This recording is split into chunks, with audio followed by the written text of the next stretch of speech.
Hello, I'm Tracy Friend from Liberating the Heart. And in this video, I'm going to talk about is awakening possible and also what is awakening. So, awakening's been talked about in many different spiritual traditions. And sometimes when I listen to people talking about it, people are talking about different things. So, what I'm going to talk about here is awakening in terms of awakening to the realization that there isn't a separate self. So I'll first of all talk a bit about my own meditation background. I started meditating in around 2002. I was doing it more at that time just for peace of mind. My sister had died suddenly in 2000. Life was very challenging. And I found that meditation was a very helpful practice for just helping to quiet my mind more, just observing a simple object of focus I didn't have a lot of thoughts and beliefs about. At that time, I was probably doing about 15 minutes a day, and that felt quite challenging to even commit to that because there's so much going on in my mind. And also at that time, my main focus was working with the law of attraction, so training my mind to think more positive beliefs, to feel happier, to increase my well-being. And I applied the law of attraction pretty much day in, day out for years. So probably about 15 years or so. And then what I noticed was a lot had changed in my beliefs, like the conditions of my life had changed for the better. My emotions were more positive. But it felt like I'd kind of worked with the more surface level of my mind, and that below the surface, there were things that hadn't been processed. So I'd almost wake up in the morning and I'd straight away listen to a positive law of attraction audio, do my law of attraction practices. And so then I started thinking, is there more? It felt like the law of attraction was very effective for working at the relative level of my experience. But I was thinking, is there something more in terms of like a deeper realization, being able to be more at peace with whatever arises? So then I started looking more into deeper levels of meditation. I'd been in Bali for a few months and I was coming back and I thought, oh, I'll do a meditation retreat before I came back. And I did a Vipassana insight meditation retreat. However, I wouldn't necessarily recommend those for people. I think it's such a personal decision because they involve 10 hours a day, roughly, of meditation for 10 days in silence. And with that dosage or that amount of meditation, I think it's only a small percentage, more research needs to be done, but a small percentage of people freak out. And I've been to other meditation centers since that are much gentler, where there's a more supportive environment. So Vipassana, I know, has been good for a lot of people. It's been very good for me, but I'm just kind of giving that as a bit of guidance. I'm not recommending it. It's good for some people and it's very much a personal decision. So I started doing a lot of these longer 7-day retreats, 10-day retreats, some 3-day retreats, and also adopting a longer daily practice of meditation, 2 or 3 hours a day, sometimes 2 hours in the morning, 1 hour in the evening. And initially, I didn't really know what I was working towards. I mean, in the Vipassana tradition, they talk about it is working towards enlightenment, but I didn't really know if that was something that was possible for, regular householder people, regular working people. I didn't really know exactly what it was. So I started my Vipassana practice in 2013, and it felt intuitively that it was moving me in a better direction. I spoke on one of the other videos on this channel about how after the meditation retreat in Penang, Malaysia, the Vipassana retreat, the insight meditation retreat, how my mind felt much clearer. I felt more peaceful. So I knew that it was doing me good. I didn't know exactly where it was leading. And after practicing Vipassana for a few years, then I started reading more around because initially I thought that the way that it was taught on the Vipassana insight meditation retreats, that that's just what Buddhist insight meditation from the Theravada tradition was. I didn't realize that that was a particular interpretation of the teachings and that there were slight variations or sometimes quite large variations about the way that people practiced. And so as I started reading around, I started then kind of discovering more teachings to do with non-duality, questioning what is the sense of the separate self. read quite a lot of different material from the pragmatic Dharma movement, including Daniel Ingram's book, Mastering the Core Teachings of the Buddha, which I found an amazing resource, where I actually realized from his book that it's mapped out the different stages that people go through on the path of awakening. And I started to see, well, I think that matches that. I've had some of those experiences. So, for example, one of the stages is called the arising and passing away. And that's where people suddenly get kind of very blissful feelings, a complete free flow of energy in the body. They might feel kind of superhuman temporarily, like all things are possible, really excited about their spiritual path. And then it's said in the teachings that after that, because that can start to stir up the root of the mind, that then we might start experiencing more of the dark night, then more of the mental impurities that haven't been processed. Someone said, like thunder follows lightning, that can then bring up challenging things, and that people might then feel like they're regressing on their path, that they might feel that when they're in this arising and passing away stage, where there's a free-flowing energy, they were very, very focused. And then as they start moving into the dark night stages, then people might have the experience where they feel like they can't get off the sofa, which can obviously be very difficult for people. So I think I started to kind of think, oh, well, I think I'd experienced that stage, the arising and passing away with the free flow of energy. And that I think can often get mistaken for awakening, because it's such a heightened experience that people think, wow, that was so profound. Something must have happened. However, the thing with that is, it's not a permanent shift. It's a temporary experience of this heightened free flowing energy. And then it's said that as we move into the dark night stages, there's still more to be worked through. So I've kept going with my practice at a very almost sort of boot camp military intensity, you could say. And it really was, because there was this intuitive sense that it was leading somewhere. I didn't know where it was leading. I didn't know what would be possible for me in this lifetime, but it felt like my mind was getting cleansed. I was getting more centered. Things that irritated me, there started to be more space around them. In Daniel Ingram's book, Mastering the Core Teachings of the Buddha, it talks about that the awakenings, the permanent shifts in perception, happen when we notice at least two of the three characteristics of conditioned reality at the same time. And these are impermanence, the fact that everything in the physical realm is constantly changing; unsatisfactoriness, nothing in the physical realm is ultimately satisfying; and non-self, nothing in the physical realm is ultimately who we are. So with the Vipassana meditation retreats and my daily practice with Vipassana meditation, I'd been mainly focusing on doing body awareness practice, where I was observing sensations in the body and noticing the quality of impermanence, noticing how those sensations change. So systematically going through the body part by part, noticing the change.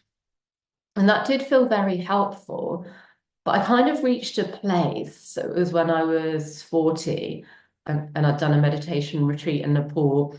And I felt like my mind had reached this space, this state where there was a lot of calmness. I could notice at certain points just maybe one thought arising. I could witness that, stay with it, and the thought would disappear. And on that year, when I'd done the meditation retreat in Nepal, it felt like things were good, but it felt like I'd reached a kind of stuck part on my path. It felt like things weren't bad, but nothing was particularly changing.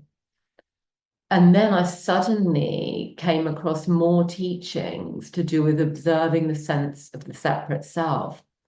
So at that point, I switched my practice from the body awareness practice, and I started repeating me and I, and making the sense, any sense of being a separate self, a separate I, a separate me. I started making that my object of focus. So often in meditation, we're observing any of our physical senses or the mind. We might be observing thoughts arising, they stay for some time and disappear. So observing the objects of our experience. The difference with non-duality meditation is we make the witness or the observer our object of focus. So we could say we're making the subject our object of focus. And because it's often taught that it's just a belief that we're a separate self, whatever we hold in our non-reactive awareness will start to dissolve. So I was doing this practice where I was focusing on the sense of me, the sense of I, just simply repeating that, me, I, me, I. And as I did that, I started to feel sensations in my body. So some sensations in my chest. I also felt a kind of twitching sensation in my forehead. And then I made that my object of focus.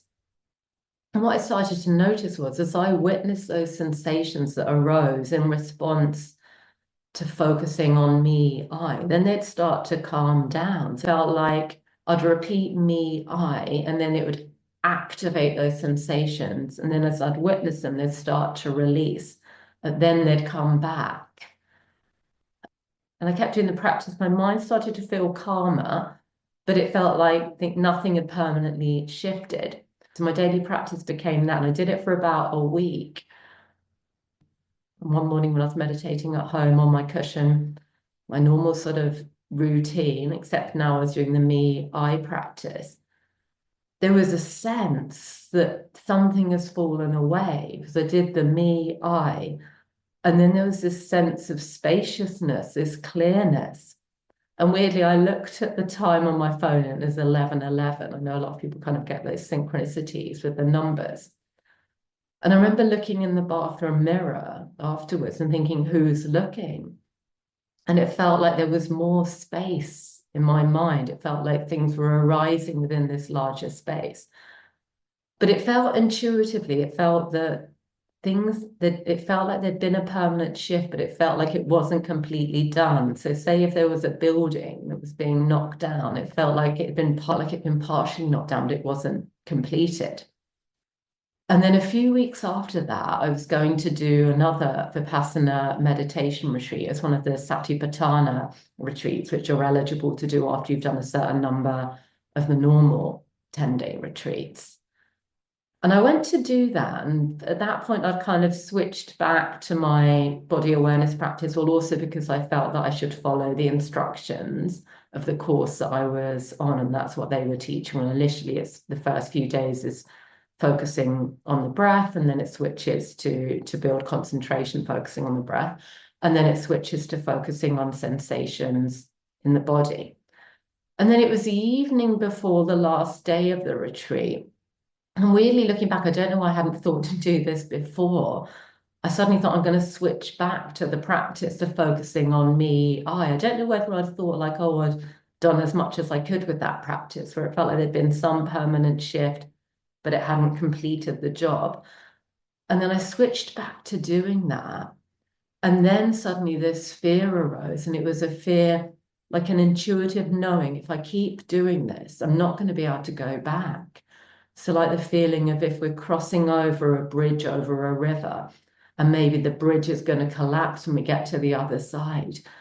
And it was quite frightening because there's a certain sense of, in a way, there's a sense of my whole life has been working towards this moment. Everything I've done, even from kind of studying psychology, A-level psychology at university, it felt like I'd wanted answers to questions. And I'd look around me and I felt like a lot of people weren't asking those questions. Why are we here?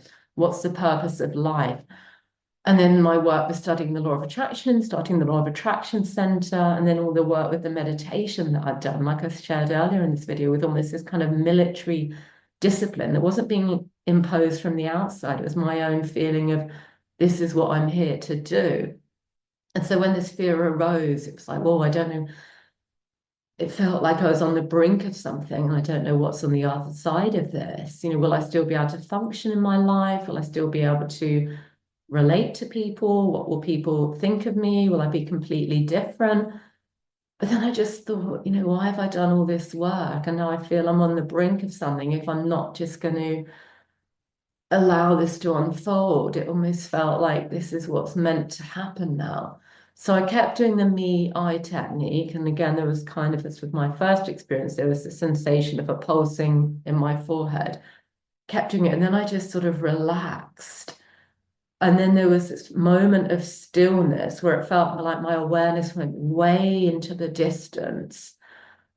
like I could sense things way in the distance. And I don't know, some of you might remember those old black and white TVs with the tuner where there's all the static and then you tune it and suddenly, you're tuned into the channel and there's just the channel, there's stillness. It felt like that. It felt like all this background noise in my mind had gone. And this huge sense of spaciousness arose. Everything was arising within this sense of space. And there was a knowing that part of my journey is done. And what I found interesting now from looking at the pragmatic Dharma movement, for some, in some traditions, they talk about awakening in terms of we become this superhuman, all singing, all dancing being, completely perfected.